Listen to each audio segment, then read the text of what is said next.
You are listening to Jenna and the Legend of the White Wolf, the Ituria Chronicles, written by J.B. Moonstar, narrated by R.J. Burns, published by Horsemen Publishing Incorporated.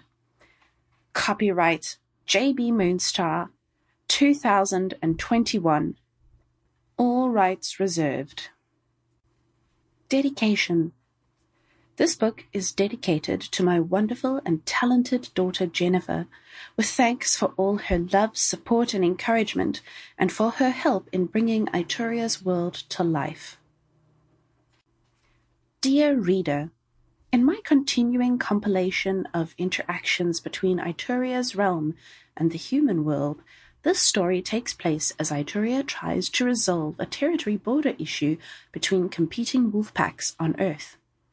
While on this mission, Ituria was trapped by human hunters, and the magic of his earth forest home transforms Jenna into a wolf to help free him.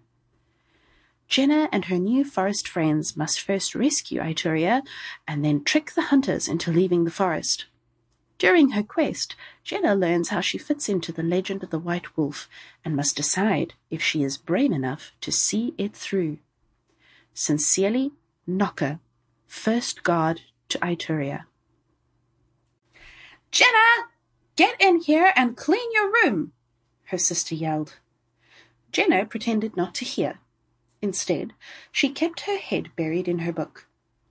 Since she was a part of a military family, they tended to move around a lot.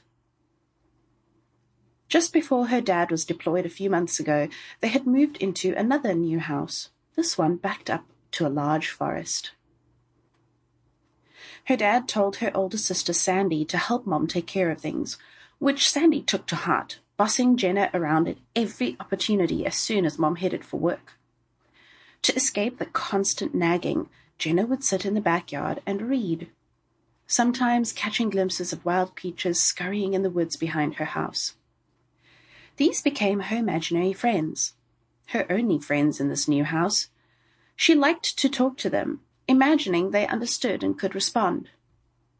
A high-pitched screech caught her attention, as it almost drowned her sister's voice calling her name, yet again. Looking in the direction it came from, she saw a large hawk perched in a pine tree at the far edge of her backyard. She then followed its gaze to a squirrel crouched in the grass. "Uh-oh," she said quietly to herself, still watching the squirrel. Suddenly the squirrel jumped up and ran in her direction, only getting about halfway before turning and dashing back into a nearby tree. It started chattering loudly, waving its tail, its shiny black eyes looking directly at her. Worried the squirrel's loud noises and movements would draw the hawk's attention, Jenna turned and looked at the hawk. Surprisingly, it stared back at her. The squirrel had stopped chittering. She turned, watching as it slowly crept toward her again, inch by inch. Staying absolutely still, she shifted her gaze between the squirrel and hawk, waiting to see what would happen. "What does the squirrel want from me?" It made several more attempts to reach Jenna, making it only halfway and then scampering back into the tree. Then, something else caught Jenna's eye.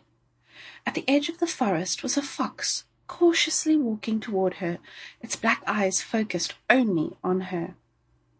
Within a few feet of Jenna, it stopped, sat down, and barked at her for several seconds, still staring straight into Jenna's dark brown eyes. Jenna did not know how to react. Was it hungry? Was it looking for a place to sleep? And why were all the animals acting so strange today? The fox barked twice, then slowly lifted its white paw at its shoulder level and reached out toward Jenna. What does it want me to do? It was trying to tell her something, but she didn't know what. Not getting a reaction from Jenna, the fox turned its head and looked at its raised paw, then back at her, then its paw, repeating the cycle. Does this fox want me to touch its paw? But why? It didn't seem like it wanted to hurt her. Maybe it just needed a friend. She could Sample complete. Ready to continue?